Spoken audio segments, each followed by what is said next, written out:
जिसको हम लोग कह सकते हैं ये फ्यूचर है हमारा कश्मीर का। ये अब हमारे बच्चे हैं, सुधर गए। हाँ नहीं सुधर, इसको कहीं पर कोई कमी नहीं थी, खाली इनको एक लाइन की एक एक बच्चा ना, या ये लोग पहले आप सभी मीडिया के साथियों का हम बहुत बहुत शुक्रगुजार हैं। आज कुछ ऐसा इशू था जो अर्जेंटली हमें लगा कि हम लोगों को इसमें लोगों के सामने ये बातें लानी चाहिए। सबसे पहले हम एडमिनिस्ट्रेशन को बहुत बहुत मुबारकबाद देते हैं जो 35 साल के बाद मुहर्रम का जिस तरीके से फुल अमन के साथ जुलूस निकाला गया, और वो भी ओरिजिनल उन जगहों से जहाँ से पहले निकलता था। इससे ओपन होता है, क्लियरली एक मैसेज है कि हमारी जो पुरानी गवर्नमेंट थी, चाहे वो डॉक्टर फारूक साहब की थी, मुफ्ती सईद साहब की थी, उमर अब्दुल्ला की थी, महबूबा जी की थी, या to some extent Ghulam Nabi Azad साहब की थी, जितने भी चीफ मिनिस्टर्स थे वो यहाँ कश्मीर में लोगों को धोखा देने का काम करते थे। वो कभी भी कश्मीर में यहाँ लोगों को ये कहकर बोलते थे कि अगर शिया भाई जुलूस लेकर निकालेंगे तो सुन्नी इसमें पत्थर मारेंगे। आज उनको एक्सपोज किया कश्मीर की आवाम ने ये मैसेज देकर कि यहाँ मज़हब के जितने भी कोई भी प्रोग्राम होता है, कोई भी अपने तरीके से, चाहे हम लोग हिंदू भाई यहाँ पर प्रोग्राम निकालते हैं, मुसलमान भाई उसमें साथ में खड़े होते हैं, मुस्लिम भाई प्रोग्राम निकालते हैं, यहाँ कभी भी ये नहीं था कि शिया सुन्नी वाला मसला है। लेकिन आज ये पूरे जिस तरीके से इन्होंने ये ड्रामा करके रखा था, मैं समझता हूँ कि उन्हीं सब लीडरों को जो उन्होंने वो गुपकार ए, गुपकार बी, गुपकार सी के माध्यम से बनाया ऑर्गेनाइजेशन, आज उनको माफ़ी मांगनी चाहिए।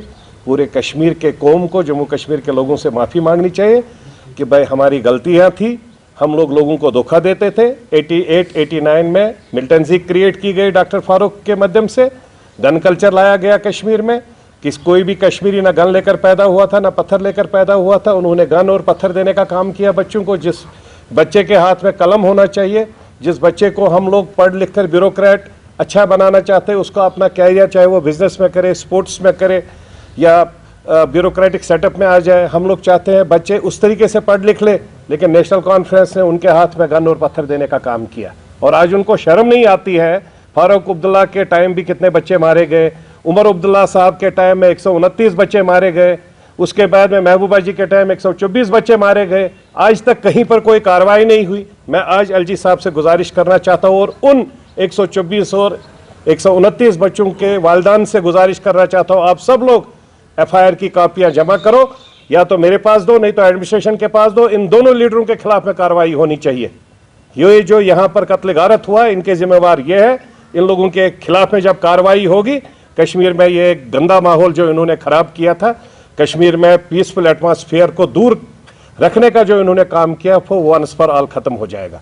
क्योंकि आज ये सब एक्सपोज हो गए, ये हर जगह चलाते, कहाँ सा कौन सा पीसफुल एटमॉस्फेयर है, तो इसका मतलब है यही सब लोग इन्वॉल्वड है। अगर यहाँ गन कल्चर भी होता है, वहाँ पर भी यही लोग इन्वॉल्वड है। जब ये कुछ कहते हैं किसी के बारे में, हफ्ते भर 10 दिन 15 दिन में पता लगता है कि वहाँ किसी को मारा गया, किसके अगेंस्ट कार्रवाई। तो हम चाहते हैं गवर्नमेंट इनके अगेंस्ट में प्रॉपर कार्रवाई करे। अगर पूरे देश में लालू प्रसाद यादव को जेल भरा जाता है तो डॉक्टर फारूक साहब को क्यों छोड़ा जा रहा है? अगर 114 करोड़ के फंड में 41 करोड़ का उसमें स्कैम है जेकेसीए जम्मू कश्मीर क्रिकेट एसोसिएशन का, उसको क्यों छोड़ा जा रहा है? क्या वीकनेस है? तो हम समझ सकते हैं हमारा पूरा देश, पूरा यूथ, नौजवान एक्सपेक्ट कर रहा है कि हम लोग ये देखना चाहते हैं कि इनके खिलाफ में भी वैसी कार्रवाई होनी चाहिए जैसे खिलाफ में जो भी गलत काम करता है उसके खिलाफ में कार्रवाई होती है। और आज साथ में हमारे बच्चे हैं, पूरे यूथ है, नौजवान है, जो एक पीसफुल तरीके से, जब आप देखिए, जब हर एक यूथ देखता है कि हमारे कश्मीर में एडमिनिस्ट्रेशन बहुत अच्छा काम कर रही है, यहाँ के एसएसपी साहब है, डीसी साहब है, एसएसपी को देख लीजिए कितना फ्रेंडली तरीके से हर एक से मिलता है, किस तरीके से हर एक के साथ, हर बच्चों के साथ, और उसके साथ में जितने भी एसएचओज है उनका एटीट्यूड और बिहेवियर किस तरीके का चेंज हुआ है। जब एडमिनिस्ट्रेशन स्ट्रांग होती, एडीजी साहब है विजय कुमार जी, ऊपर से डीजी साहब के माध्यम से जो काम हो रहा है, और उनकी जो पूरी उनके एलजी साहब के अंडर में जो सब काम हो रहा है, मेरे को, हम लोगों को लगता है राजनीति के बगैर में पॉलिटिक्स अपनी जगह है, लेकिन एडमिनिस्ट्रेटिव लेवल पर बहुत सही तरीके से काम हो रहा है। हाँ, जहाँ पर कोई दिक्कतें हो गई है, अभी कुछ स्मार्ट सिटी के माध्यम से जो भी बना हुआ है, हम चाहते हैं कि उसमें भी प्रॉपर कार्रवाई होनी चाहिए।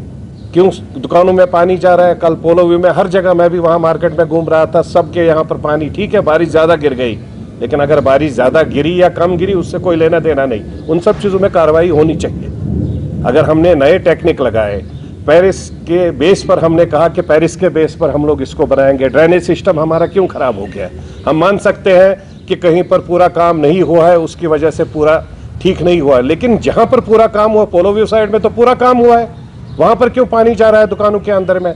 इस पर प्रॉपर तरीके से, वापस तरीके से इनको देखना चाहिए। उसमें हमारे भी बहुत दोस्त यार हैं, लेकिन दोस्ती यारी अपनी जगह। जो काम गलत है वो गलत है, जो काम सही है वो सही है। हम गलत को कभी भी सपोर्ट समर्थन नहीं करते हैं, ना कभी करते थे, ना आगे फ्यूचर में कभी करेंगे। सही काम होना चाहिए, अच्छे तरीके से, ट्रांसपेरेंसी तरीके से। अगर प्रधानमंत्री के माध्यम से साफ सुथरे तरीके से पूरे देश में काम हो रहा है, हमारे यहाँ पर स्मार्ट सिटी बनने के बाद क्यों इतनी दिक्कतें हो रही है? लोग घरों से बाहर नहीं जा रहे थे, इतना ड्रेनेज की दिक्कत है।